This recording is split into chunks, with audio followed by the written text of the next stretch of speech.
Vamos. Ok. Mi weltori. Mi mara.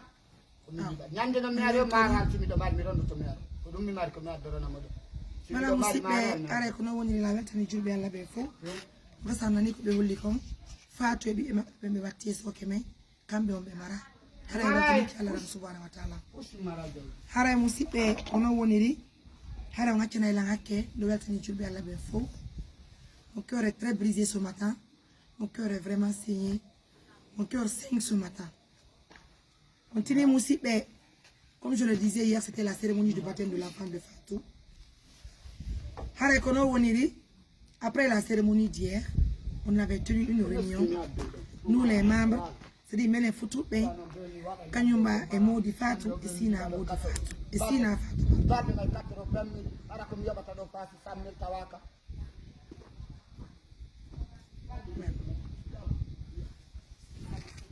Donc Moussi, yo tere wada Fatou sina musal mundiri be mu intini mais landi fanti sinema ko hundu Fatou woni ko joytani be mais be inni modi mabbe tigi irliti wonne makko kun ko bori ne be joytani be do be joytanaki be hay irmunde yowta mu intina kanyu modi Fatou holli wonde ma o wada e kasare ga balde nayi o wada ka flawa balde jeego mais faamu dire wori dum futube fo belti jamaaki ni fo belti parce que famille Fatou hay goto aral ko famille sinama kon e famille si ko sinama ko famille mon arno Fatou ko jaaji makko petto no ko tawda ka haaju men gayni kadi men mu'intini men burti kadi holde jaaja Fatou e tambo Fatou kadi tambo jaaja halda fotta wonde ma mu'i en anditini modi Fatou kala ko be huwani Fatou sago Fatou ma sago dewgal ngal kankadi ko mari kon ko wadan Fatou haysta woni ko beru hakke dewgal ngal wonni men yalla à ma grande surprise ce matin. C'est tout de suite que je me suis réveillée. J'avais encore d'autres activités quand même. Donc, depuis que nous avons envoyé Fatou, c'est moi qui envoie tous les jours les dépenses de Fatou. Tous les jours. Mais son cali, mais voilà les Johnny Moussipe. Parce qu'aujourd'hui, nous l'avons dit de prendre, même si c'est 10 000 ou 15 000, donner à Fatou. Marno Kassoudou. Nebano Kassoudou, Basaleno Kassoudou, Kembono Kassoudou, Dobono Kassoudou. À cause de 10 000. Il n'y a aucun mara. Wobe wata. Aucun déjà, on a eu tout dépensé à Debekasare. Les maras dépensé ça. N'oubliez surtout pas, depuis que j'ai rencontré Fatou, beaucoup de personnes m'ont dit, Mariam, fais attention. On ne croit pas que si le mari de Fatou aime Fatou, mais je n'ai jamais tenu compte de ça.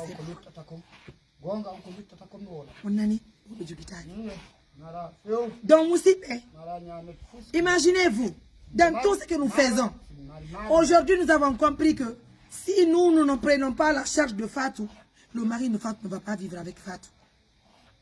Et notre souhait c'est quoi? C'est ça l'objectif de tout ce que nous faisons. Il dit carrément qu'il n'en a pas. Allez plus loin, il s'en prend à la propriétaire de la maison. C'est les cris qui ont fait qu'ils m'ont appelé.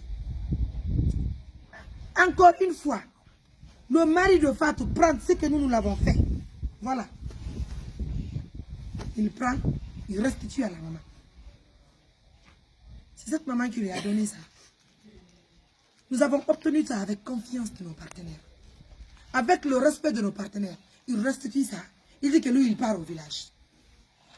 Il voulait que je lui supplie à nouveau. Il voulait que moi, je lui supplie pour qu'il vive avec Fatou. Vous vous imaginez? Allez plus loin. Il prend son téléphone, il m'appelle. Oh, allô? Il faut qu'il dise qu'il faut l'avoir mis. Milanda qui a connu le ménage. Et là, tu as dit, Wonema. Dammin maɓɓe goo hino nawni ɓe andinila ɓe mari dammi joni ɗa mari dammi hiɗa remude hiɗa ittude ñamete ɓengu ma on ara noon ka fulawa toon fi balɗe nayi Fatou ɗen ka saare Fatou ɗo waɗanede pigini fof c'est ittugol 10 000 francs Fatou ko yara liɗɗi ka makiti ko problème. C'est ce qui fait problème pour ça jusqu'à ce qu'il restitue les choses. Vous comprenez?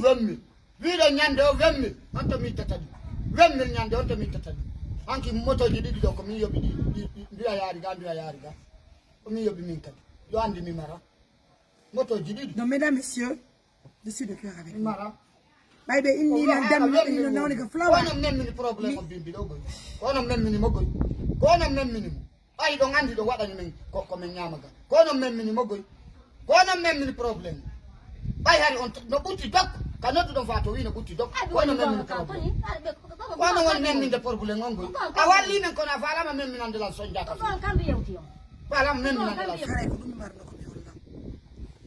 Joni no ñore ɗum ɗo fof musidɓe ko andi ngollon. Moi, personnellement, je ne peux plus tenir. Pour le cas de Fatou, on va continuer à soutenir Fatou. On va l'assister pour que Fatou puisse être une femme indépendante. Parce que ce que je vois maintenant là, ça me dépasse en question.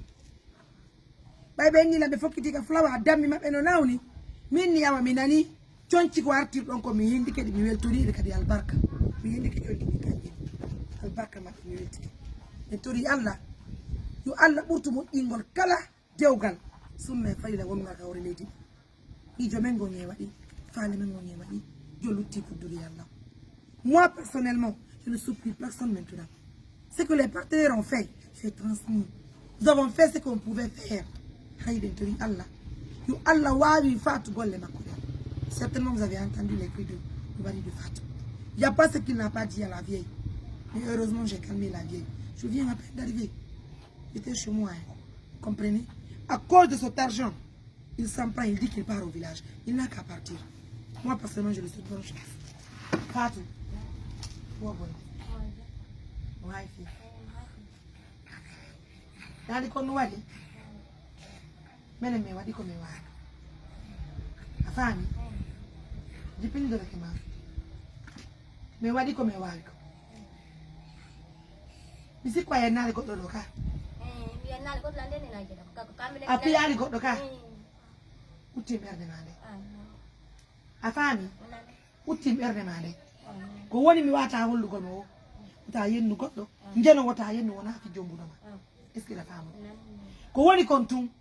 Menen ko mi woni wadde ko fo ko fiya wa wondude mo woni ma uttina ka dewgal ma hande le debbo si a jombi debbo dewgal sunna farilla ali bana be go ma dépense woni ka sare woni ka fulawa no ko sa ali bi dépense ali ba 15000 ba 20000 francs jaaja kam joni mi weltike on jarama si tay woni min Mariam mi bonni dewgal mo ngal yo Allah yoba ay mi do mari bibbe lanka dewgal la yo Allah yoba no ko indo mi bonni joni yo Allah yoba min ko dum wadi on yewti do mi jaba ki on goy min en jabodirta min en jabodirta wona e mon fuddi wona e mon hattata yo tori Allah yo Allah moddin dewle sumne filale fo minani ko hollon ko mi jabi hande mi tori chonkini joni Fatou modi ma joni timen chonci warana ko o basen do hanki ko 700 milo soda fi batemo ko ndobe jabba be jetti chonkidi be jonni timen men nani men jabi joni mi tori kema mi jeegi man juldo jeejirte beru nyamete ko marda ko menen inni ay modi ma woni balde nayno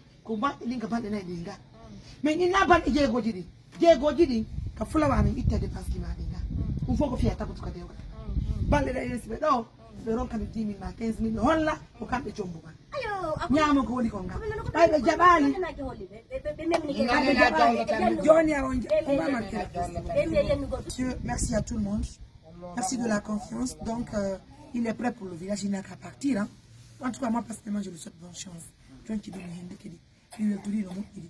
Johnny Fatou, qui n'a qu'à voir n'importe continue à aller comme la voiture. Jules Béala, mais faut nous anti. Mais qu'est-ce que tu veux comme un waïko? Mais arti modima. Mais moi, il n'y a que des mots. On want to dig a deogal. Si modima, il n'y a pas 10 000 francs. Il n'y a pas de foot, il y a de foot. Harame ngandi, il y a dama. Si me hit no ma, et dal me tabitira ka deogal ma. Harame nyande be andi, be jombu mao. Ele na bene woni sabu yon jombe dirde bene ko dewgal mi yi mele me mu in dewgal ko mi yi afami toppito yago ka golle ma ya ka golle ma biddo ma ya ka lekko sa wawi golle ma den atambanto hore ma kono hande ka adna men do ay bata goto betto dépassement depuis à la fin dépassement fono betta hunde man ka suju jodde suru ko jodde tepini sappo jeneno kono ittangol ma 10 000 francs fi balde nay no woni problème hara yobe ya fana men yacca Allah yacca men. Donc, mesdames, messieurs, merci à tout le monde. Moi, ma voix elle est totalement prise. Je ne sais même pas dans quoi je suis. C'est-à-dire, je suis complètement découragée de cette situation que je vous ai sur le nerf. Mais néanmoins, On ne peut rien si ce n'est pas d'encourager Fatou de continuer son travail. Et son mari qui est prêt à partir au village, nous le souhaitons bonne chance. Merci à tout le monde. J'ai reçu les complets. De passage, nous demandons pardon à Nene Hadja.